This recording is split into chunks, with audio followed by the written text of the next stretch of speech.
Welcome back to DissedMedia, a startup story, the podcast where I take you along our journey of starting DissedMedia from the ground up. You get to hear all about our challenges and accomplishments as we either grow DissedMedia or go bust. Either way, you're going to have a front row seat to hear it all. And along the way, we're going to have some special guests who share with us their wisdom and insights and what helped them along their startup journey to success. So get ready as we get into it and try to help those get better at what they do.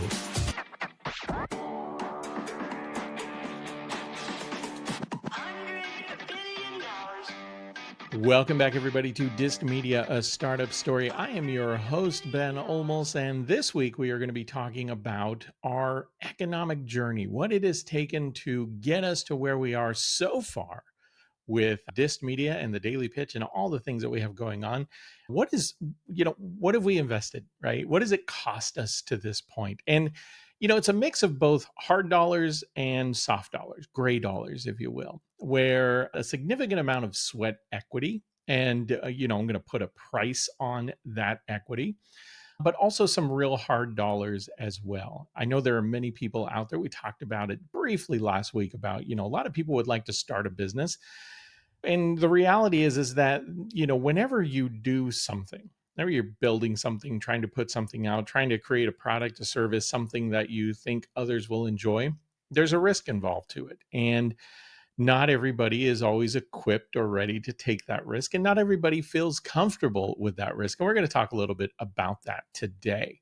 But before we get into that, let's talk about some of the stories that we put out last week on the Daily Pitch. Some things that I would love for you guys to maybe check out. Go onto the website, take a click, and, throw some attention our way. So one of the first things we put out was about micro influencers. And micro influencers, last week we talked about Ryan Trahan, big influencer there, millions of views on his videos, raised over $11 million for St. Jude. His impact and where he is at currently is probably unimaginable for a lot of people, probably unimaginable for himself, actually. But with a lot of work, a lot of effort, dedication on trying to find the best way to grow your audience, he has gotten to where he is today. Below that level, right? So you have your influencers, your mid-level influencers, but then you have micro influencers. And micro influencers are those people who maybe have more of a niche targeted audience. They're not necessarily broadly out there in the media space currently, but they do have a following. It could be 1,000 people or more, it could be 10,000 followers. And believe me, some people might think, well, 10,000, 3,000, maybe those numbers aren't, too impressive to you. As somebody who diligently works at building an audience and trying to get attention from people, I can tell you, 1,000 followers, it's not easy, right? It's a slog. It takes a lot of work to get that done. However, there are some rewards to that, not just for the people who built that audience, but for people who maybe want to tap into that audience. Here at the Daily Pitch, one of the things that we are doing is we are cultivating an audience that really is focused around, right, our mantra, managers, leaders, and entrepreneurs. And that audience, we are creating content that really speaks to that audience. So if later on down the road, people want to say, hey, Daily Pitch, DissedMedia, Ben, I want to tap into those followers that you have, the 1,000 people that are hitting our website currently, and the smattering of followers that we have in other platforms. We want to tap into that. We want to expose what we have to that audience. And if you are a small business or a business that is looking to tap into a niche audience, micro influencers are definitely an audience to consider. Next, we had an article from our guest contributor, John Pabon. John was talking about Australia's Economic Complexity Index and how Australia has traditionally ranked a little bit lower than some other more developed countries around the world. And he gets into an explanation as to why that is and maybe some ways on how to get that changed. Following that, we had an article on voice search optimization. And this is something that I've actually been really kind of intrigued about for quite a while. Many people have an automated audio listening device in their close proximity. I'm not going to say the name. I happen to have one here in the studio with me as well. And if I mention their name, they may lighten up, and I certainly don't want to place an order or have it start playing something in the background. So I'm not going to say who it is or what it is, and I also don't want it to happen for you if you happen to be listening to this within earshot of a device like that. However, one of the things that businesses really need to think about is, how do you take advantage of people who are using voice search for your business? And in this article, we specifically give some examples around florists and how there's a really significant population of people who turn to these voice assisted devices asking for where the nearest florist is, or wanting to place an order and wanting to do that using their voice. And what they found, something we put in the article, is that there's a lot of people who are looking, not necessarily a lot of businesses that are showcasing that they have a presence, for that kind of search. So if you are a business, if you have products or services that you believe people could be looking for, similar to going online and Googling them, maybe some people are asking their audio listening devices whether or not you have information on those products. And it would be a good idea to maybe think about how you might rank in voice search to better serve those people who are using these devices and tools more and more. Lastly, we got into stress and burnout and employee assistance programs. One of the things that we often put articles out on the Daily Pitch about are ways in which to, as either as an individual or as a manager and a leader, best manage the complexities of dealing with stress and being overworked and workload and just managing the world around you, right? Because we all have those stressors. We all have those things that we're doing in addition to work. We have family, we have outside obligations. Some of us are juggling work and family and school, all of that. And this is just an article that really kind of taps into ways to mitigate burnout and reduce those risks for you. So, ways that managers can help contribute to solving that problem as well to create a better, more healthy workforce. All right, so that's the article rundown for last week. And as we do, we're also going to get into our numbers. So, last week, as I mentioned, we are creating a very concentrated social media effort. We're posting on X, on LinkedIn, on Facebook, on Threads. We're also posting on YouTube and TikTok. And so, as I'm going to do each week, I'm going to give a rundown as to how it's going because you know, we talk about micro influencers and building an audience and all of that stuff. And, just this, I started this podcast out as a means of giving people a behind the scenes look at what it takes to start a business from absolutely nothing. And we are doing that still 2 years in. More to the point, though, our social media, while we have had some presence, has not been really focused. Like a multimedia blast. Doing the podcast, so hitting people audio wise, doing TikTok and YouTube, hitting people with video. And by the way, also posting these videos on LinkedIn, on our Facebook, on Threads, like everywhere that we can, we're doing videos as well. Thank you guys for checking these out. And continuing to promote those things through posts, through articles, search engine optimization, all that stuff, right? And it's all easier said than done. And let me tell you something, I study this stuff. Like I dig into it. I try and figure out the best. I am really becoming a student of this kind of data. So, foundation for getting into our numbers, let's talk about it. All right, Spotify put out a podcast last week. Guess what? Nobody cared.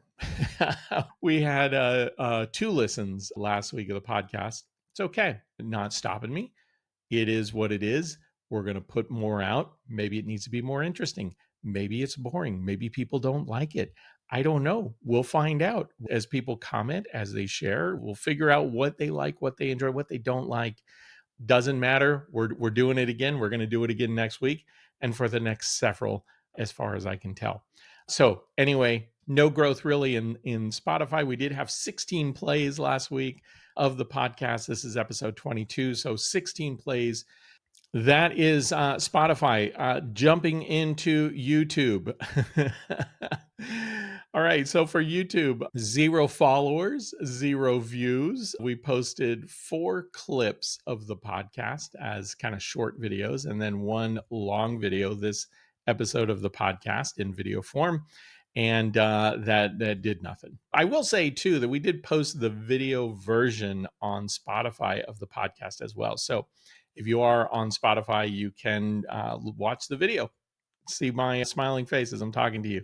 But really, no traction at all on YouTube. That's okay. It's okay. We're going to celebrate when we get something. Next, TikTok. So TikTok is actually a little bit better. So of the 4 clips that I posted, we had 381 views. So that's good.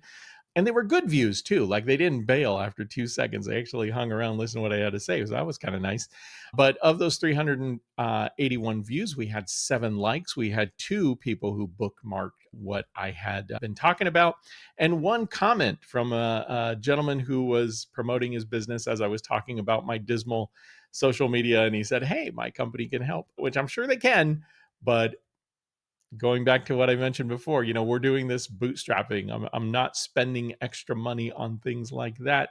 So I appreciate the offer, and I absolutely congratulate you for promoting your business, but um, just not at this time. Thank you very much. All right, moving on to Facebook. Facebook, we did 12 posts last week. Now, our Facebook page, we get really low impressions on that, right? 13 impressions. And again, with Facebook, they know it's a business. We don't have a huge following. It gets served up to the small smattering of followers that we do have. So, low impressions, only 2 engagements. So, thank you for the 2 people who did engage with us on Facebook. For X, we also had 11 posts, no engagement. We got some views, but overall, not a whole lot of movement there. LinkedIn, again, this is another place where we do a little bit better. LinkedIn, we had 9 posts, 109 impressions across those posts. Here's something to say about LinkedIn. Of those impressions, we did get engagement on about 10% of them. So that's something. I used to get much better numbers on LinkedIn. Something that I've noticed about LinkedIn, I was saturating my posts. I was doing about 3 posts a day for quite a while, a good 6 or 8 months. It was done most especially when we didn't really have any traction at all. And initially, I was getting a lot more engagement.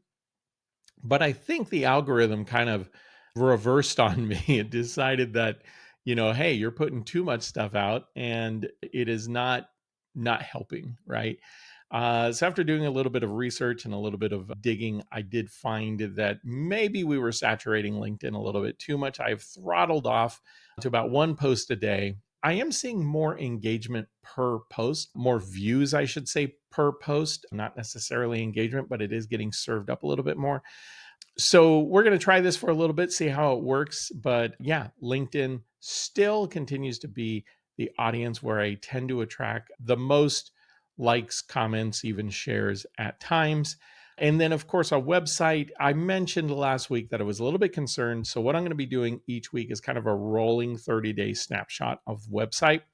And as I mentioned last week, I was expecting things to kind of trend down because we had some anomalous spikes on the website. And trend down they have. We are down to 873 visits for the month. And about half of those are, were engaged sessions, right? So people who kind of hung out for a little bit. So that's good. All right. So one of the things, switching gears now, we're going to get into the deep dive for the week. And this week's deep dive is going to be around what it has taken to bring DissedMedia to fruition. So when I first started this venture, I took $5,000 and said, all right, let's start here. And quite honestly, I was hoping that we would have a little bit more revenue by now, but that's okay. The investment that has been made has been totally my money. I have not gone out and raised funds, even though I have thought about it a few times. because I think of the audience that we're building, the platform, the tools, and all of that stuff, know that there is value in there, and that with some added invested funds, we could probably ratchet up some of the things that I want to do and, kind of bring the revenue in a little sooner and faster. The biggest question, I think, is whether or not the infusion of funds and the investment in trying to market more of what we're doing, what the payoff of that would be. And because I'm not 100% sure, and I'm not even saying that I have to be 100%, I'm not even 50% sure right now what that math really looks like. For example, I've put in 5,000. If I were to say, hey, Mr. or Mrs. Investor, if you would like to also put up, $5,000 in this company that I've built, the question is, what would I do with that money? And would the things that I invest that money in, would it create the kind of return that I want? I don't think so yet. And because of that is why I am not going out trying to ask people to invest in something where I'm not really sure what the return is going to be quite yet. Now, I do know that there is going to be a return, and I am marching towards that, but it is not necessarily a fast march, right? So, starting this media, started it with $5,000. Now, where has that money gone, and what does our runway look like? Well, most of what we invested in when we spun this up, starting the corporation, right, getting that filed and registered, website hosting had to, I was already doing some website hosting, but buying a bigger plan, if you will, I had to invest dollars in that. And the bigger plan was really to also increase the speed. One of the things that is important if you're going to be doing things like, AdSense, for example, is not only do you have to have some depth in your website, but you also have to have a responsive site, right? If you don't hit certain thresholds, AdSense doesn't really take you seriously.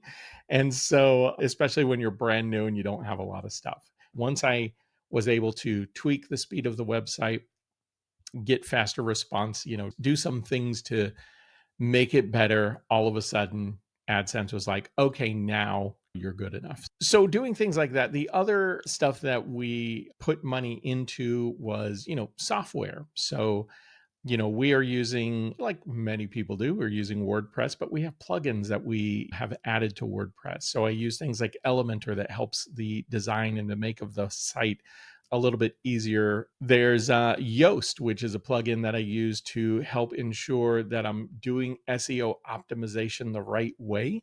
That has been very helpful. I use tools like Descript. So I use Descript to edit all of the podcasts. Descript actually comes with Squadcast. And so I record in Squadcast, I edit in Descript. I also, before I actually do the edit in Descript, I kind of do the first pass in CapCut. And so it just be, I have Final Cut Pro 2, but I find that, at least for me, I can move a lot faster in CapCut than I can in Final Cut Pro. So I use that. So there's a little bit of money that we put into that as well. For social media management, I use a tool called Social Pilot, which has been really good in helping to organize posts. One of the things I do, I don't sit behind my computer all day posting things. What I do is I use Social Pilot. It's like Buffer or Hootsuite, where I can schedule a bunch of posts. I have a whole library of things. So if I ever start to run lean, I can go into the library and use the library to resurface content that I've put out there before. But Social Pilot, again, one of those really good tools that is helpful for what we're doing. And then, of course, just annual renewals and registrations and all of that stuff. So, the initial investment was quite a bit, chewed up a lot of that money. Now we're just pretty much renewing and keeping things going. The investment is a little bit lower. I've probably also thrown in a little bit more of my own funds. So it's probably in hard dollars, maybe like 5,500, maybe closer to 6 as opposed to 5. But at the end of the day, the things you'll invest in your hobbies, right?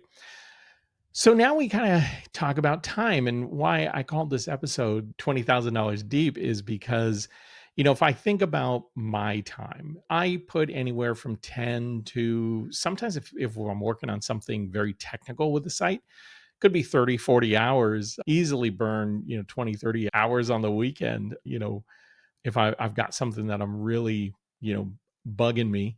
As people know, I tend to be a little bit of a night owl.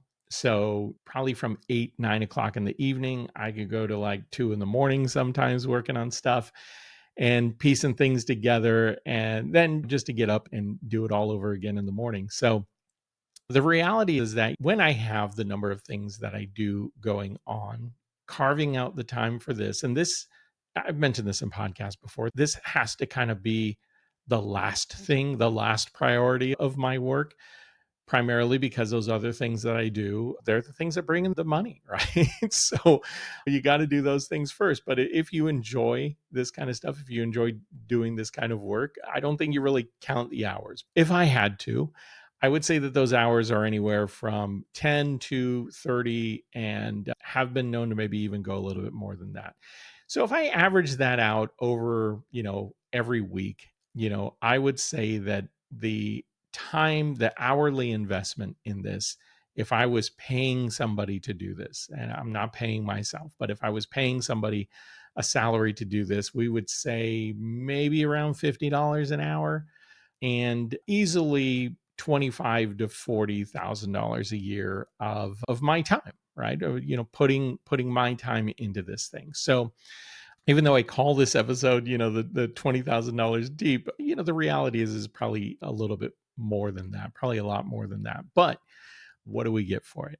Well, okay, we're still building the numbers, and that is where we have seen growth. We are not declining per se. I mean, we're going to look at web traffic, and that's going to go up and down, but overall the web traffic is climbing. As a matter of fact, our domain authority score just improved several points.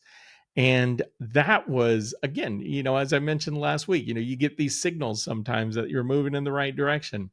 And our domain authority score, cranking up, that was awesome. Great to see. And for those who don't know, a domain authority score is one of those things that you are measured by to determine whether or not your website is a subject matter expert, right? If you are, it's kind of your social credibility on the internet. And the fact that we started at like 6, I think I have to go check. I want to say it's 17 right now, but I could be wrong. You know what? I'm going to go look real quick because it is something that I was just looking at last night. And yes, our domain authority score confirmed 17. We've jumped 7 points very recently. It might not mean much to a lot of people. Like a lot of people are probably like, who cares? But it means a lot to me because we have almost tripled our domain authority score in the last probably 8 or 10 months. Because again, I'm putting a lot more focused energy and effort on it. And that is something that is very welcome news to me. So I've tripled mine in less than a year, and I'm trailing them. And that makes me happy. I know the numbers are coming. I know we're getting better at what we're doing. And the proof is in those tools that are out there impartially measuring things and just good to know. Good to see us moving in that direction. So that is kind of what it's all about, why we are doing this. In addition to the fact that I just have this burning passion to democratize business information and make learning easier and more accessible to a lot more people.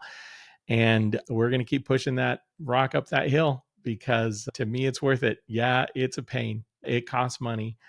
It is not something that I think everybody would choose to do, but it's something I've chosen to do. And it's something that I have a lot of fun doing. So that is what it has taken to put us where we are. All right, next let's do audience questions real quick. Had a article that I put out not too long ago. It was called Finding Balance with Just in Case Inventory in a Volatile Supply Chain Era. And the article is really about finding balance between just in time which is a model that people have used for a long time to reduce the cost of inventory in their supply chain, ensuring that product shows up in the warehouse when it's needed, and more people moving to a just in case model, mostly driven by things like COVID or tariffs and things like that. Anytime you're in a situation where you are not sure whether you're going to get your product, right? Yes, there is a cost to putting extra product on the shelf because every day something is sitting in the warehouse, it's costing you money. However, there's an even greater cost if you run out of something and not being able to build or not being able to sell, and customers finding alternatives that can also be very costly and maybe even more costly than carrying the inventory. And so a lot of supply chain people these days are really trying to find the balance in between both of those things. And I actually got a question from one of our contributors who contributes every once in a while to the Daily Pitch and spoke about how, yeah, we understand there's a need to kind of get extra inventory, but the really slick people in the industry are not necessarily going to that model or adopting it too much. At the end of the day, when you carry stock, it's a hedge. And hedging can sometimes be dangerous and can sometimes come and bite you in the butt. And, no doubt that is absolutely true. I would say that this is not necessarily an answer for everybody. And it really depends upon your product and the service that you have as to whether or not you would even engage in doing this. If you have manufacturing that is a little bit closer to home or more accessible, if you're not facing some of these global challenges that have been put upon us, then it probably doesn't make a whole lot of sense for you to do that. Like if you own more of your supply chain, you own more of that integration of your supply chain, then probably not as a big of a threat to you. But when you are in a global society as we are, when you're dealing with vendors and manufacturers who are also sourcing globally, it can be really, really tricky. And so, do I think this is a trend that is going to take over the world? Absolutely not. No. I mention this all the time when I teach, business, the sole purpose of a business to exist in the first place is to make money. And they are always looking to make money and save money. And they are not going to take on expenses that they don't need. And so even if they do bump up stock, they're looking for the quickest way to get back to normal, to get back to just in time delivery. So, yes, I think Colin, who asked that question, I think he's right. But I also think that there's a time and a place where it makes sense to consider that. All right, folks. So that is DissedMedia Startup Story for this week. Next week, we are going to be getting into SEO and the reality check around SEO. I'm going to share with you guys some of my insights, some of the things that I've learned that have helped us go from, 100 visitors a month to nearly 1,000. So, and improve our domain authority score, by the way, too, from 6 to 17. So we are almost 3 times better in less than a year. So I'm very excited to see how we've done. And I'm also going to share with you guys a little bit of, the frustrations you have sometimes with Google and their algorithm that they use and just all of the, kind of the ins and outs of the things that I'm always looking at, right? The buttons and dials that I'm always fine tuning to improve things. So share a little bit of that with you guys next week, getting into SEO. For this week, I want to thank you all for checking us out. I appreciate you giving us a like, giving us a follow. If you're hearing this on whatever platform you're on, hit the like button, hit the subscribe button, throw me a bone. I would be very, very appreciative of that. And who knows, if you leave a comment, I very well may give you a shout out.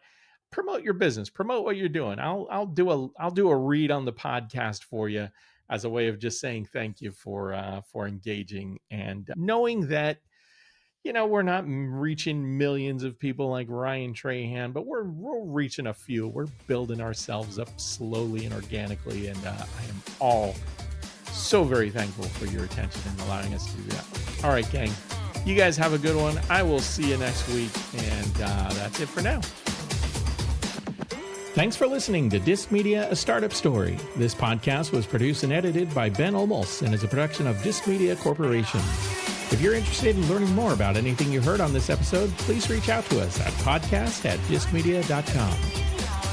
You can also get more information about this and other episodes or information about our guests by checking out dailypitch.news, our business and insights publication focused on helping managers, leaders, and entrepreneurs get better at what they do.